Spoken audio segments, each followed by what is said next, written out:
Hello, this is Deborah Anderson, the Black Woman Animator, coming back to you with another video. And I have again my guest, Andre Rodriguez, and we're going to talk about how can Black America carve out our space in the animation industry. So if you want to know a little bit more about Andre's backstory, you can go see the other video that we did together. But we're going to jump right in with our video this time. So basically, how does Black America carve out our space in the animation industry that allows for proper representation, cultural authenticity, and more importantly, IP ownership? So the first question is, what are the strategies for training and building up a workforce that looks like us? That one's huge because even though stuff has become more accessible, computers, programs, stuff like that, it's become more accessible, but we're still on the lower end when it comes to financial, right? Yeah. So it's not easy for us to get computers. We just can't go and buy hell, PCs nowadays cost what? You can get a pretty good one for like $300-400. Mm-hmm. Many of my folks just can't come up with $300-400, Yeah. And then you have the software that you have to get. So I think one way to combat this is group economics. Mm-hmm. So I think one of the things we could start doing is that we find spaces. For instance, let's say you have a relative that has a nice sized house. We say, hey, can we use a room where we can put 3-4 computers up in there? You know what I mean? Mm-hmm. And then we start grabbing the kids in the neighborhoods and saying, hey, who's interested in learning, some computer stuff? And we start taking responsibility on bringing them over and showing them whatever programs that they're interested in or whatever. If they actually want to learn, instead of like modeling or texturing or animation, maybe they want to learn coding, start teaching them coding. I think if we went that route, I think we would see a faster change, because if we're waiting to find a venue, there are no venues for us. You know what I mean? As me and you talked about, right? We have to have that white insurance policy, right? We have to know somebody in a white space to then kind of get into that space to have access to those machines and those computers and all that software. Yeah. I think we should start making them. Low key, like when I think of my future of like getting a house and stuff like that, I really would like to be that person in the neighborhood where the kids can come over and do like STEM activities. I know that's kind of corny, but like that's what it is. That's exactly what it is. I'm like, even though I'm an introvert and people suck the energy out of me, I'm interested in like being that house where kids can come and make bottle rockets out of like vinegar and baking soda or something like that. That space where we do the same things that all the other kids do, but we're celebrated now for it. Yeah. Instead of talking about we're troublemakers or we don't know what we're doing or we're not smart enough to do that. Now we're in a space where we're doing all this stuff and people are continually encouraging us to keep doing. It's funny. My homeboy's grandma used to come around the neighborhood back in Marysville when I was growing up. She'd come around with fruits, vegetables, and fresh fish that she caught from like the creeks and stuff. You know what I mean? Mm-hmm. And it didn't even occur to me what was going on there. Yeah. You know what I'm saying? Entrepreneurship. Yeah, but it didn't even, not just entrepreneurship, but just when she came through, we'd all come outside, all the parents and the kids, you know what I'm saying, would all come outside and she, she had a scale. She had plastic bags, just like at a store. Mm-hmm. It didn't even occur to me what was going on right there. You know what I mean? That this was a self-contained a financial ecosystem. Yeah. But it was so simple. She would get up early morning. Her and her I think it was her and like some of her kids. Some of her kids, not her grandkids. Some of her kids. They go out fishing, get the fish and everything. Then they go get all the vegetables and stuff from some markets, whatever, and have it all in the back of her truck. And it was just amazing, man. And when I think back on it, I'm like, damn it, why didn't somebody explain to me what was going on there? Yeah. It was just like, yeah, we deal with our own. Nah, tell me more than that. Yeah. Like, why do we deal with our own? You know what I mean? What does this mean for the future us? What does this mean for her family? What does it mean for our? And nobody explained that stuff. Because I guess they figured, you see what's going on, just keep doing it. Boy, just keep doing it. All right, So, but yeah, it's we need to start creating those spaces, man. If we can create, yeah, because like the Asian communities, the dollar circulates in their communities for months. Then it goes like white, Jewish months. But in the black community, the black dollar circulates for 6 hours. Yep, 6 hours. That's horrible, man. You know, and one other thing I think that needs to be folded into this whole thing is that. So say this person does set up some computers and does set up something for the kids. It can't be about financial gain. Mm-hmm. Right. The people that do this, whoever these people are, whoever you are out there thinking about doing this, because I definitely want to do this my damn self too. I want to have a space where kids can just come and just learn. Right. It can't be about financial gain, because if it is, we still don't control the financial sector. Right. We have to make this about first making us stronger and more interdependent in our community. Right. The money comes later. You know what I mean? So I think and that's a hard thing. That's a hard pill to swallow, because people are like, man, if I'm going to spend my time, I want to get something out of it. This thing has to be, I'm going to spend my time and the future generations are going to get something out of it. Right. And that's going to be tough for people to get over. Yeah. When you plant your seed, you might not see the fruit. Yeah. Dr. King knew he wouldn't. He knew he wouldn't. You know, how did he say it? I might not get there with you. He knew he wouldn't see it, but he still got up every damn day and did the job. You know what I mean? So yeah, for the people out there who want to see immediate results from this kind of stuff, you're not the one that should be doing this stuff. This isn't for you. Yeah. And then to kind of launch off of Dr. King, if anybody has seen Selma, something that I personally took from that movie is that everybody don't need to be Dr. King. Everybody don't need to be Martin Luther King. They had the lady, they went to her house, she was making the food, sustenance. They had the dude that was sitting there telling him jokes to make him feel better. There's all these different like positions you can have. So we have like we talked about earlier, the person who is teaching, the person when it comes later, the finance, because you don't just to make the animation industry prosperous for us, you don't have to be an animator. You can be the financial person. You could be the producer. You could be anything of these other, like the graphic designer for our posters. You don't have to be an animator. And let's be clear, the person we need most of all is the financial person. Because we wouldn't have this situation right now if Tyler Perry wanted to go ahead and throw $100 million towards an animated feature and hire all of us. It done. Because best believe you get our strongest storytellers, you get our strongest animators, our strongest modelers, you know what I'm saying, our strongest every facet.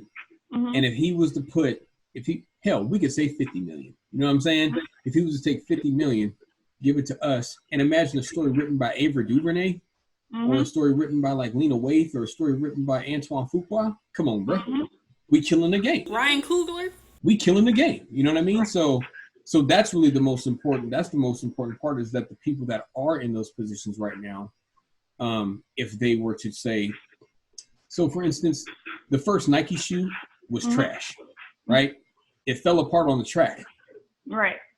But the people funding it didn't stop. They kept going. Right? They believed. If we had that between all of us, oh my God, it's a wrap. That's something I was talking about yesterday with my friend Travis. Like when people fund white people's stuff, like when they funded Facebook and all this stuff, they gave them so much money that they had 5 years where they didn't have to make a profit. We don't get that opportunity. We have to make a profit immediately. Or they can't see how our stuff is successful. Yeah, and it's got to be a crazy ass profit. Yeah. Which makes no sense. They want us to do more with less. And then when we do, we still don't get what we deserve. That's why we should focus on our own. We should focus on believing in ourselves, building with ourselves. And yeah, I wish Tyler Perry would jump over into the realm of animation, not directing or anything like that, but just put money into it. Yeah. Like go grab Jamal Bradley. Right. Come on, man. Give that man some money. You know what I'm saying? I ain't gonna lie. I take a pay cut to go work at Tyler Perry Studios on animation. You can Mm-hmm. give me a pay cut. Wham. Right. You know what I'm saying? I do not mind because I know I'm going to be surrounded by my own people. I'm going to be I'm going to be in writing rooms where people understand what I'm saying. You know what I mean? And they're going to encourage me to keep talking. Hell yeah, man. Because particularly for people like black people who are going to work and black people in animation, there's so much more to the our living and our success and what we think is a good experience, a good work experience than money. Like if we're going and having fun and know we doing something good, that increases our health, like, and our mental. Yeah, absolutely. And I love working at Blue Sky because I'm around a whole bunch of artists, right? So I've had a fortunate career where my first place I worked at was PDI DreamWorks, and my second place was Blue Sky. Those are like two of the houses that they're some of the vertebrae in the backbone of animation. So I've been fortunate, but also working at those places, I know that a person that looks like me will never be fully actualized in these movies. You know what I mean? Yeah. The closest that they're going to get to is probably Lance and Spies in the Skies, or the character in this new movie Soul. Maybe. Yeah. I'm withholding judgment. So until I see it, but yeah, it as much fun as I have in these places, I know my voice there can't echo through the halls. You know, and that's a hard thing to. You're having fun doing all this cool shit, Right. but that's also in the back of your mind every day. Yeah. Yeah, because as a modeler, I'm having a good time. I model cool shit all day. You know what I'm saying? Listen to my music and just go crazy. But as I see characters pass by, meeting after meeting, and the characters that look like me, they get 30 seconds of talk time, and whatever they come up with is just like, ugh, Like we don't talk like that. that shit hurts, man. It's like, damn, really? But that's why we need to make our own spaces. And I think I think it'd be, I'm not going to say easy. It would be easier than we think. I think now I'm going to talk like some kind of money shit for like what, 10 grand.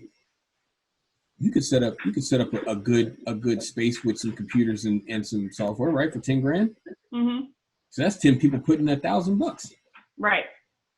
$1,000 out of my pocket to get the children in the community a chance to learn this stuff. Yeah. Where do I sign up? All day. Here's my 1,000. Let's go. You know what I'm saying? Yeah. And I'm a man living check to check. Right. And I'd still do it. Yeah. And that's I think if we go that route, we'd see faster change and we'd see more meaningful change too.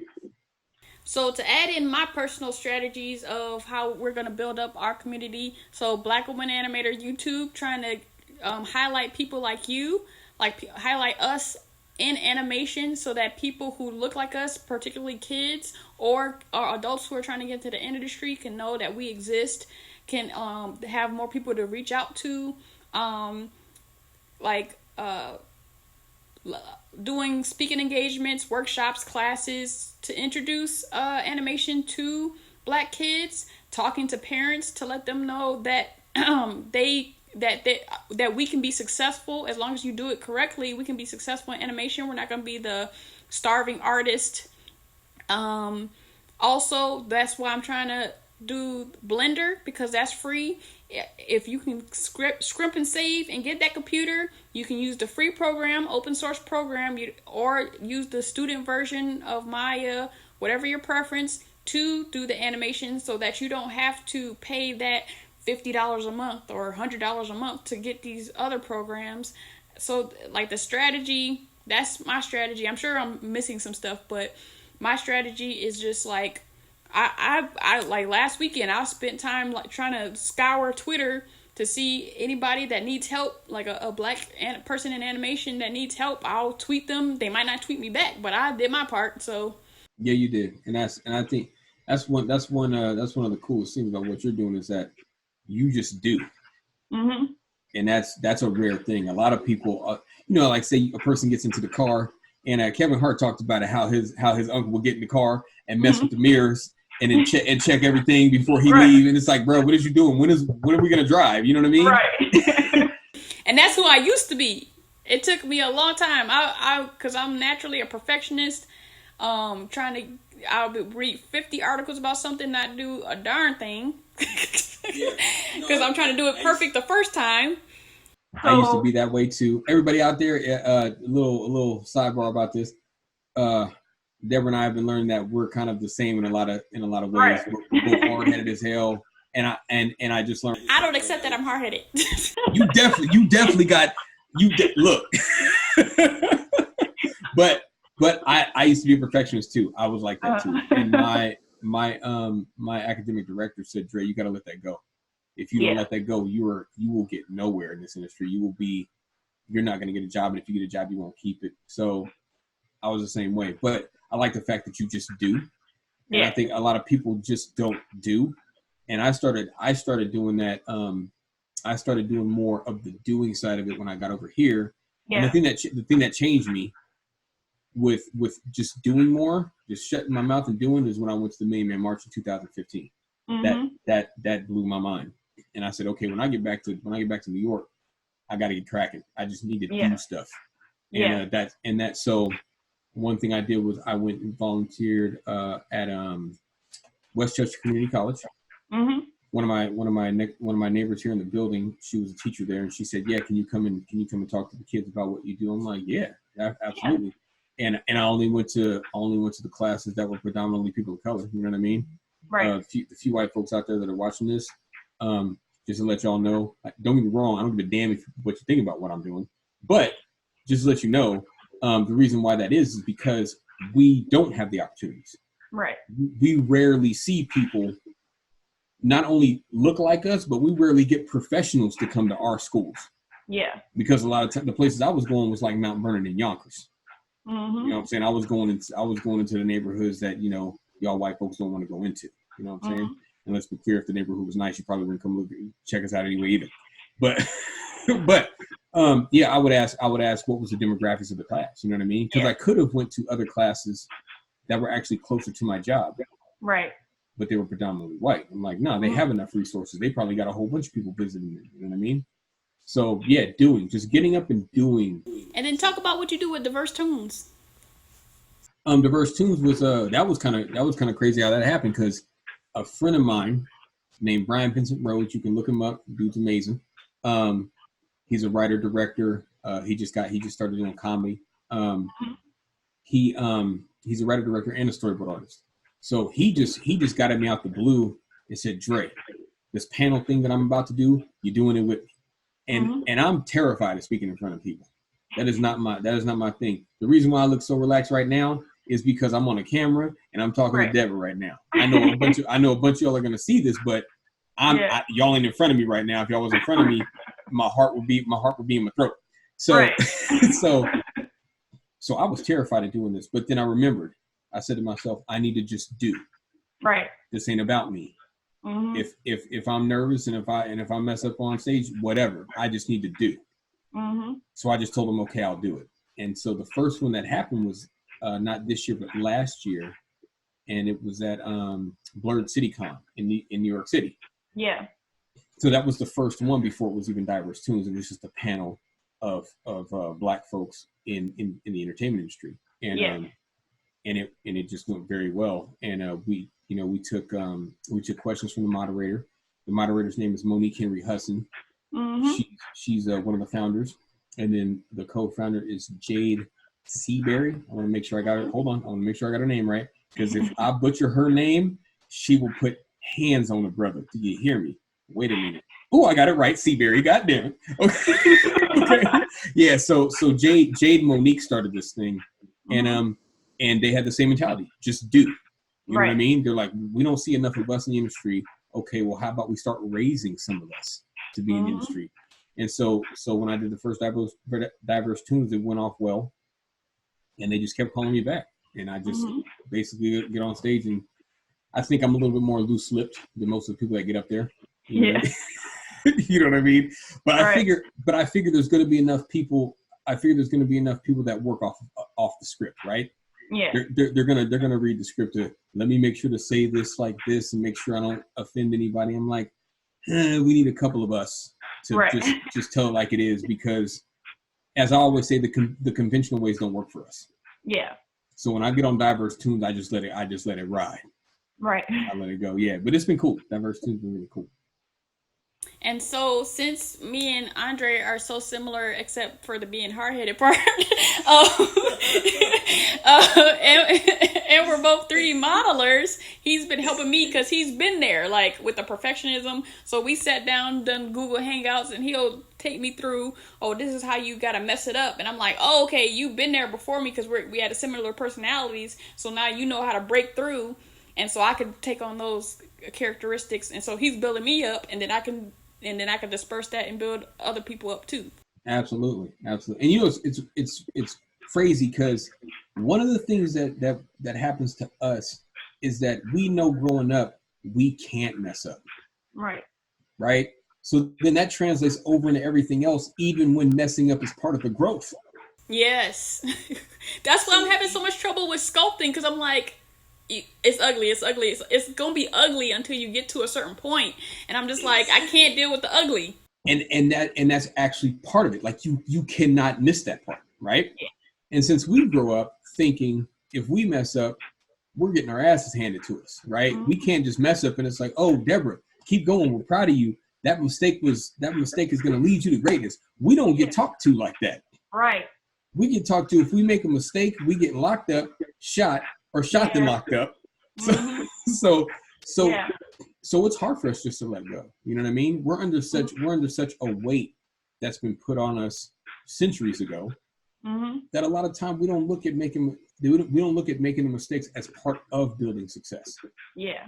Which it is. It's not separate. It's actually part of the road. So that's one of the hardest things for us to get over, man. And I think the only people that'll help us get over that is us. Yeah. You can't have a teacher from a white space coming in even thinking that they can understand that. Yeah. You got to create a safe space. Yeah, unless they grew up with us, unless they were with us. Like Tim Wise. Tim Wise went to a school where it was like predominantly black kids. And his parents did that on purpose. They said, we want you to see how they feel all the time.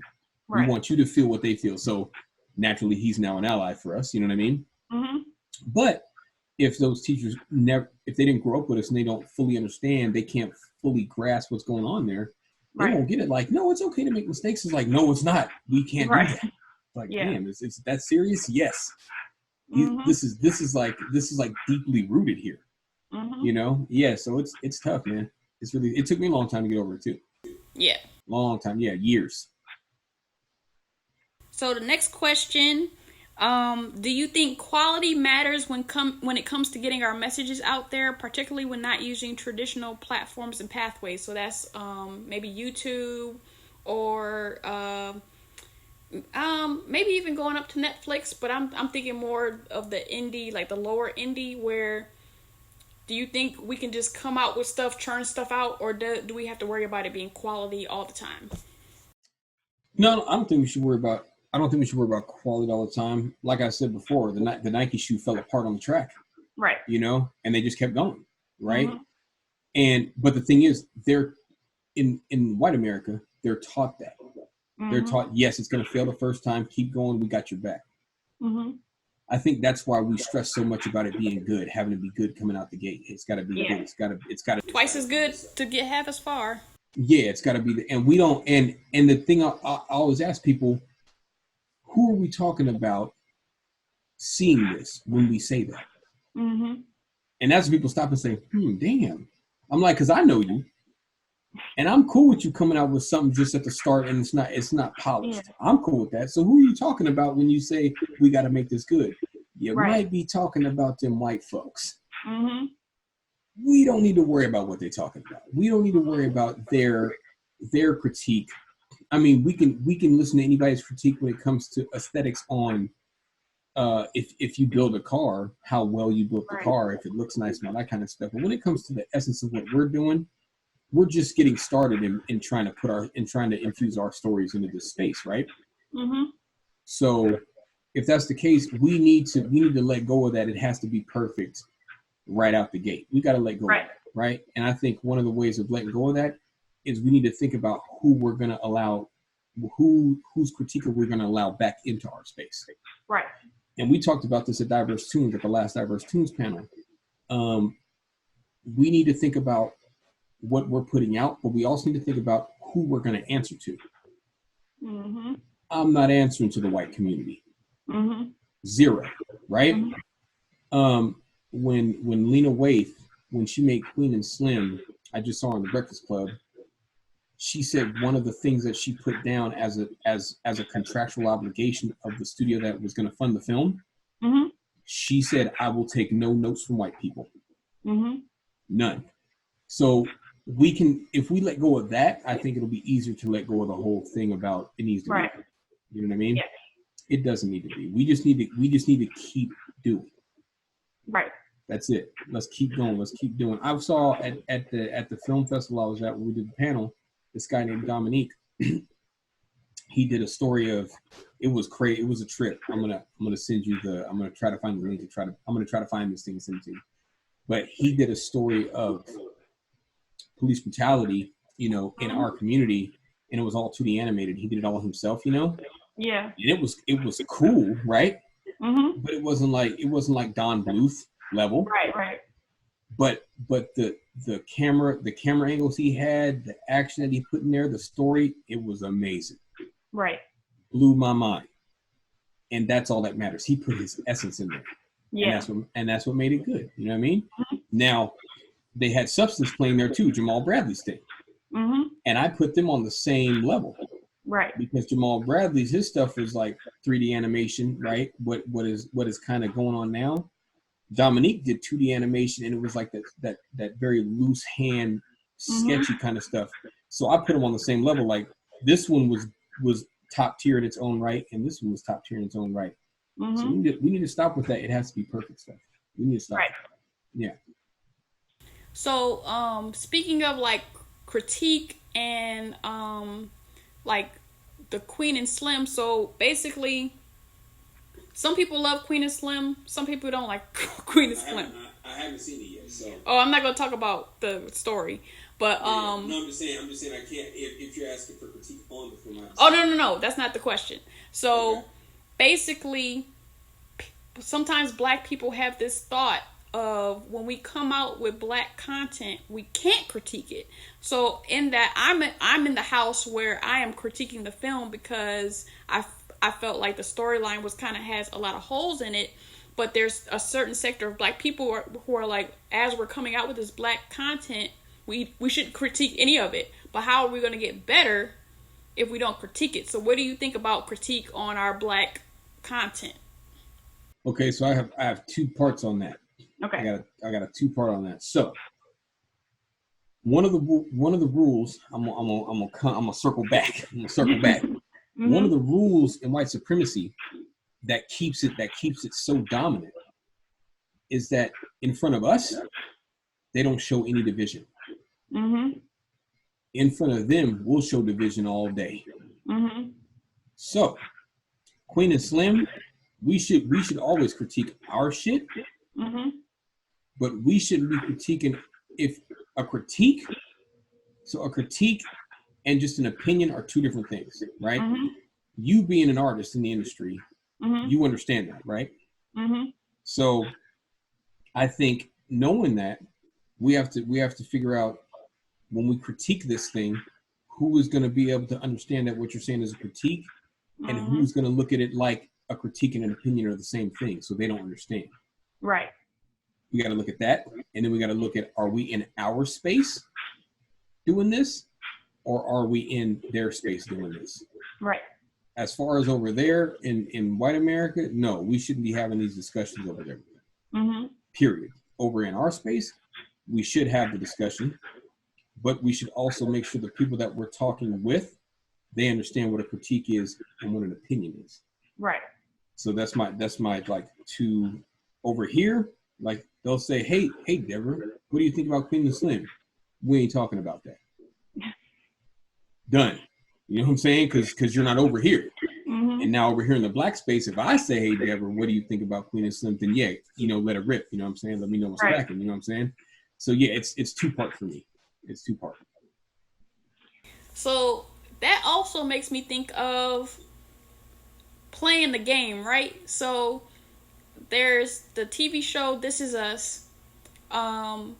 There's a character named Randall where he was a black kid. I just started watching This Is Us. Okay. You started watching it, yeah. So he's a black kid adopted by a white family. Yep. And so this past season, there was an episode, he's like a councilman now. And so he's trying to do more for the community than be a regular old politician and be with all these other people. I just got to the part where he said he won. Okay. I'm at that part right now. So a couple episodes after that. Yeah. So there's the one episode where he's supposed to be meeting with this other politician who's a black politician, and he's kind of canceled on him a couple times, mostly because he's trying to take meetings with the community. So he finally sees a group of politicians in the hallway. They're talking about golfing. He's like, oh, well, I'll come. So this whole episode, this dude is pretending he don't know how to play golf. So he's like trying to do this, and then the black politician ends up feeling bad for him. So he's like, oh, let me teach you, and then through whether there's 9 holes or 18 holes, he's like, okay, well, let's meet again. Then they get the little flashback. This dude was on the golf team in high school.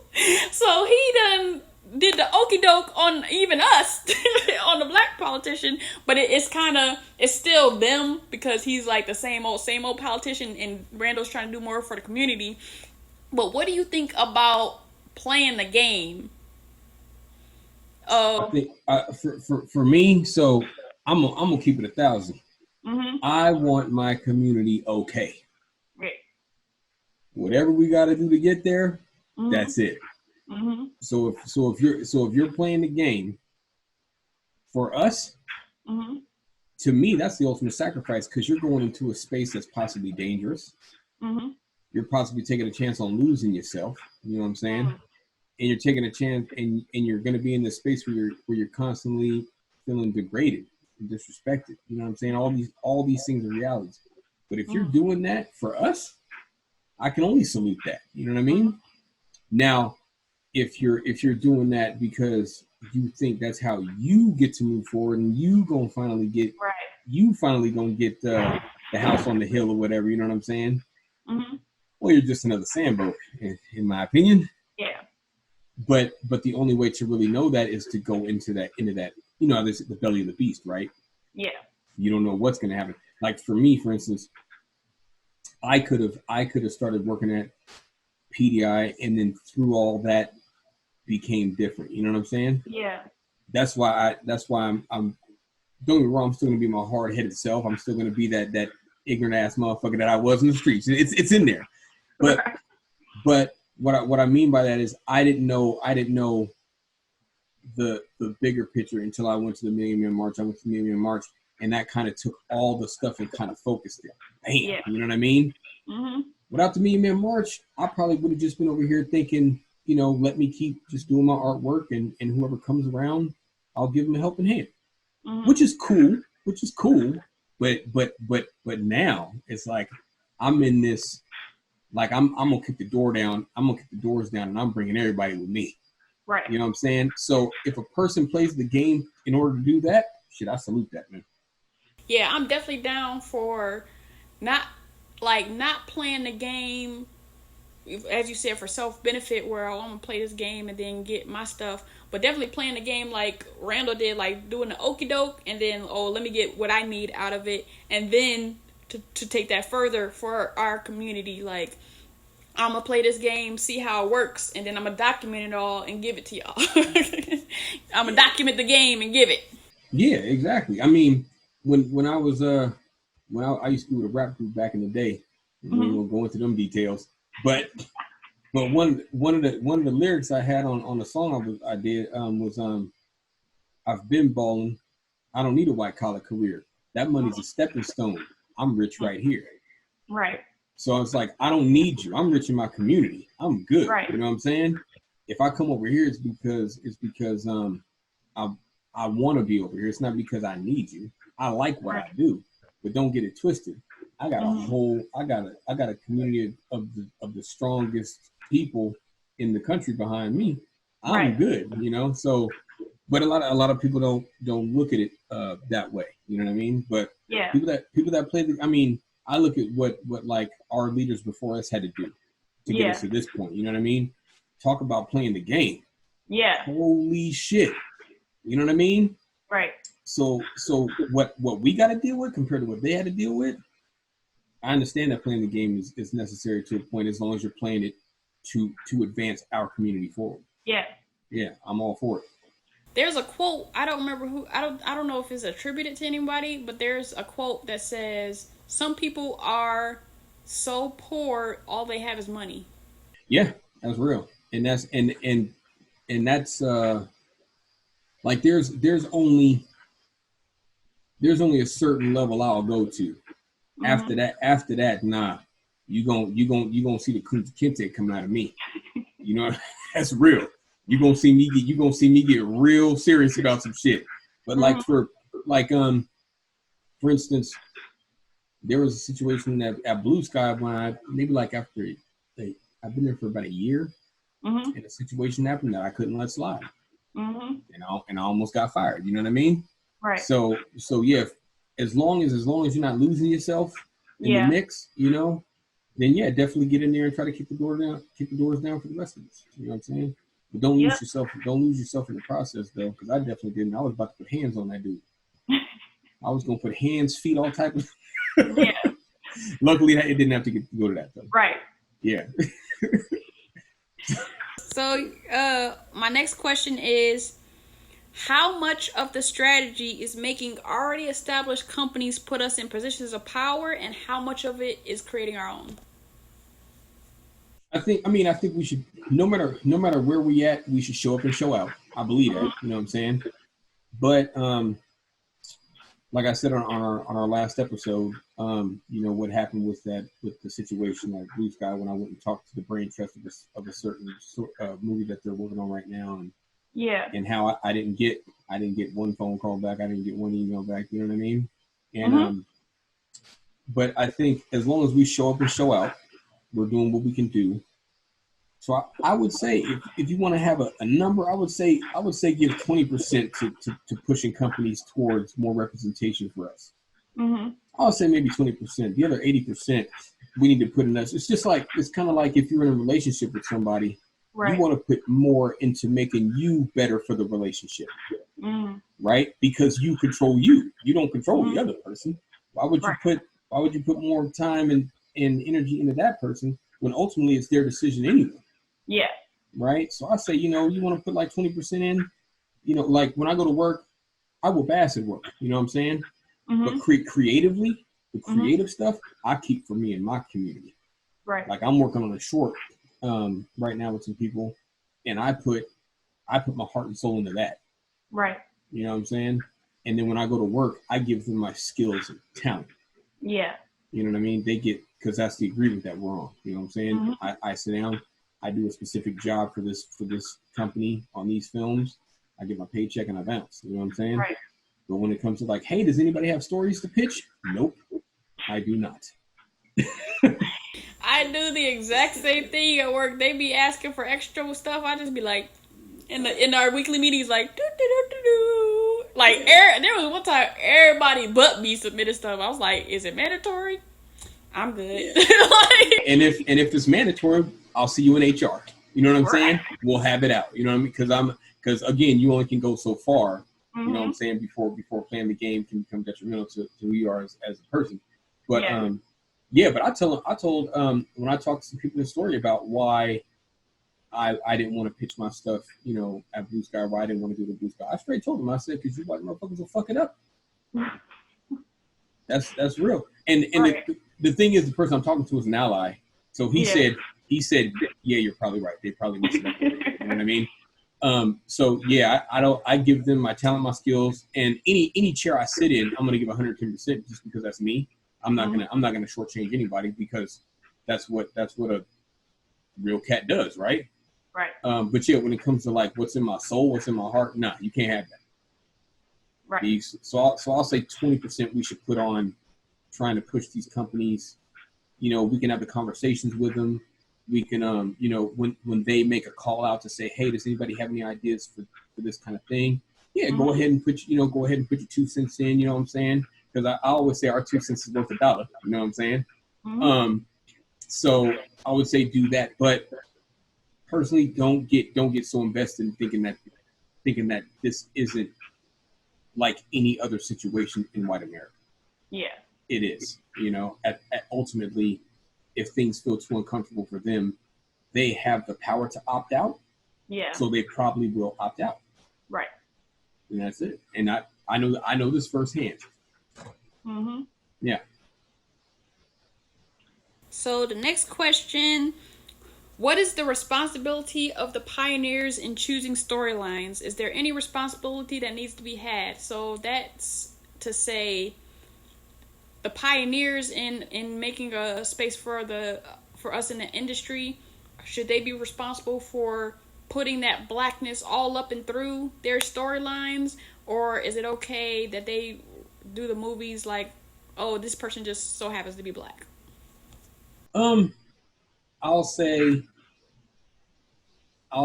if you're claiming that you like diversity and representation, then you become responsible.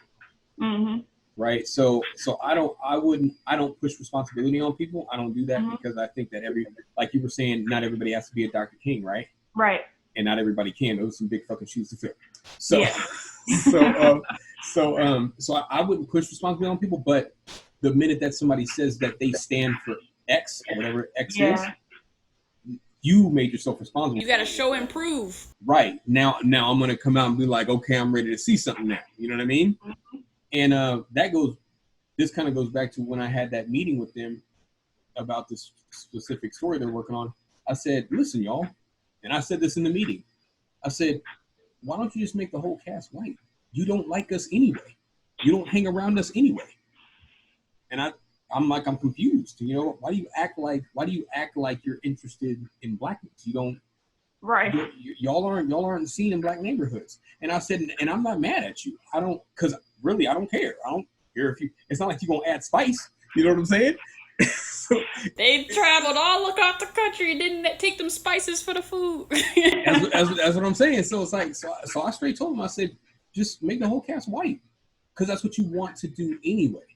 What you're doing right now is you're trying to answer a specific demand that has popped up in the diaspora now. That's what you're doing. But I'm like, you don't have to. You own everything. And you're trying to answer it inauthentically. Right. So I told him, I said, don't. Just make the whole cast white, and I'm not looking for you to educate my people. I'm not looking for proper representation. I'm not looking for proper representation in your films.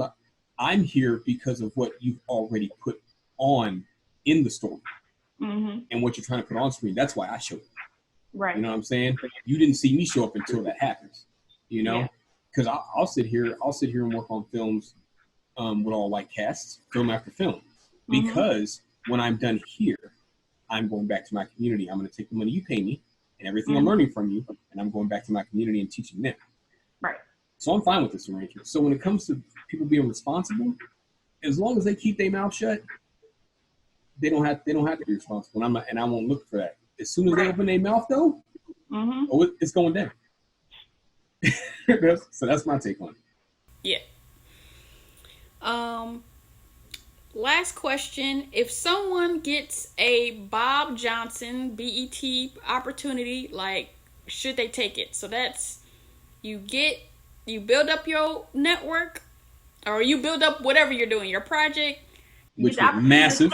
Yeah, you give it the opportunity to sell it and make some coin. What, should you keep it for us, or should you sell it? That, man, I can't even first off, I can't even fathom what that would be like to Yeah. own something like that. You know what I mean? Mhm. I have a small little, 3D studio right here, and I got Mhm. my audio studio. Mhm. Like, to me, I don't even know how I got this. I'm like, whoa. So I can't even imagine having an entire network. I don't know what that would feel like. Yeah. What I will say is that historically, Mhm. anytime we put something of ours in other people's hands, we got fucked over. Mhm. That's all I can say about it. So if Mhm. a person is in that space, I would assume that they know that they know that's what usually happens. You know what I mean? Mhm. So, uh, oh man, yeah, that's tough. I mean, I guess they would have to just weigh out everything that they're trying to do. Like, Yeah. um, I know the guy that owns Shea Moisture. Yep. I know that I think he sold Shea Moisture, Mhm. but then went and bought Essence, I believe. Yeah. Yeah, I saw him Right? at the National Herbal League conference last year. Oh, that's great! Wow, that's crazy. Yeah, I gotta Yeah. come kick it with you. I gotta come around you more because you in the right circles. You know what I'm saying? Yeah, I think he offered for people to email him. I don't know if I wrote it. I don't know where that email is though. It's amazing. That's amazing. But so so if somebody's letting go of something, and I'm not, it's crazy to say this, but I don't know, lack of a better word, right? If somebody's letting go of something small, it's small to them, like BET. That sounds so weird because they're because they're going after something that's bigger, Right. and it can make more of an impact for us. Yeah. Okay, I just don't. I don't know. I can't speak on that because it's so Yeah. huge. I don't know. All I can say is that those people that are in those positions, respect that they can even do that they can even think to, you know what I'm saying, to make those kind of maneuvers like what Byron Allen is doing right now. You know what I mean? Yeah. So And he been doing his stuff behind the scenes. He loaded. yeah, he making that quiet money. Yeah, Yeah. exactly. But now what I can say is for me in my space, Mhm. um, like the short I'm working on, right? Mhm. If that short, if so, there's right now there's 5 of us that are working on the short, and we're in the story stage still. Okay. If this is me personally, I can say this about me. All out of those 5, if Warner Brothers, Universal, whoever came and said we want to buy your story Mhm. for 10 million, right? Mhm. And then Tyler Perry came and said, I want y'all to come over here and make the story, but I only can pay y'all 1 million. I'm going Mhm. to Tyler Perry. Mhm. That's just me Right. because I know what that's going to do in the long term for others, not for me, Right. for others. You know what I Mhm. mean? So that's where I stand. But Mhm. again, that's not talking BET here. That's talking one short. You know what I'm Yeah. saying? I'm not talking a whole network. We're not talking hundreds of millions of dollars. Yeah. I'm not in that space, so I can't say how that will go. I just know that in my mind, I would say, okay, going and working with Tyler Perry, the exposure that other people are going to get to what we're doing, because Yeah. it goes either I'm going to be worried about Because we're locked in on Tyler Perry. We're not locked in on Universal. exactly, right. So me taking all the stuff I've learned from the companies I've worked at and the people I've been around, taking that over to Tyler Perry and saying, look at this, and then say, now let's show everybody else at Tyler Perry Studios and all the people that are affiliates. Let's show all these people what we can do with all this knowledge and know-how. And it's like, yeah, Dre, I only got 1 million for you though. Whatever, let's go. Mhm. I'll take that $9 million. I'll take that 9 million cut, whatever, Yeah. because I know what it'll do in the long run. You know what I mean? And I'm not talking money here. I'm just talking exposure, getting the information to my folks, and getting them ready to go, getting them activated. Yeah. Yeah. One thing that I thought of, I don't know if I thought of this in the first video or this video, but it just popped back into my head, is the conversation. So there's a guy, Lawrence Ross. He's a writer, and he wrote he's an alpha similar to Matt Munn, and he wrote like this book on the Divine Nine, and he talks he goes to campuses and talks about campus racism and stuff like that. And I know his son is an artist, and his son is in college now, and I know he wrote a question about like building like a HBCU, an art HBCU, because there's so many HBCUs out there, but not concentrate on art. And I saw that also somewhere else on the internet. So I this is just something that I've been thinking, like, since he put that out there, like, can you start an HBCU now? I mean, because it's like historically black, but if we started today, I guess if one day passed, it's a historically black. And like, I think it would be because we're so amazing. We make history every day. Right. So it'll be a HBCU 24 hours after it's launched. That's how I see that. So like trying to start a HBCU, like an art HBCU, because there's like different HBCUs that produce the most doctors, produce the most engineers, but to create an HBCU that's like art related, that would be cool. That would be I would take a severe pay cut to go work over there. That's real. You taking pay cuts everywhere, like pay cut. As long as it's about my people, Right. and what is produced, we own it. Yeah. You damn right. I'll let go of that. I always say slow money is for show money, right? Mm-hmm. So I'll make that slow money. That's fine as long as it's for show money. Mm-hmm. We own it. We keep it. We control it. Yeah, I'll take a pay cut. Absolutely. Like, I do not give a damn.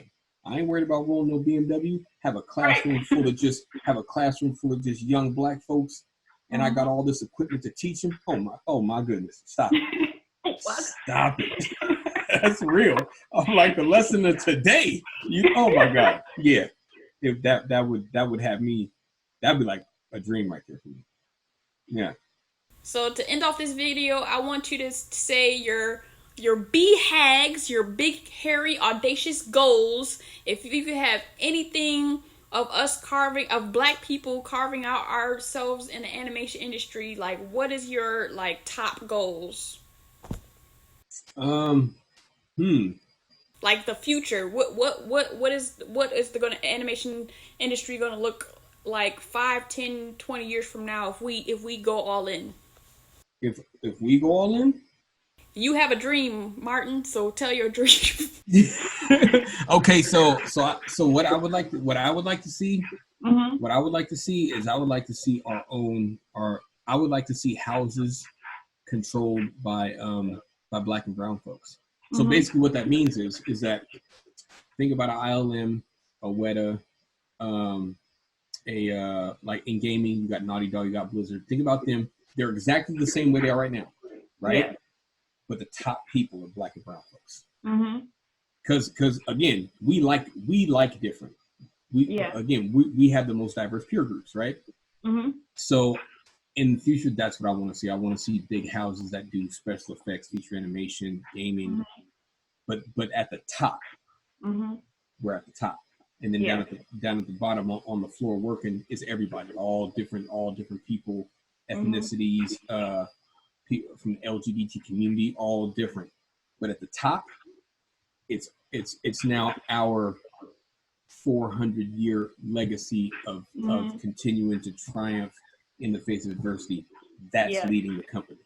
That's what I want to see. Nice. So that is the end of this video. If you have any thoughts about what we talked about in the video, leave it in the comment section. Like so I know it's real. Comment and tell me how you feel. Subscribe to Seal the Deal and sign up for post notifications to show your zeal. I will see you in the next video.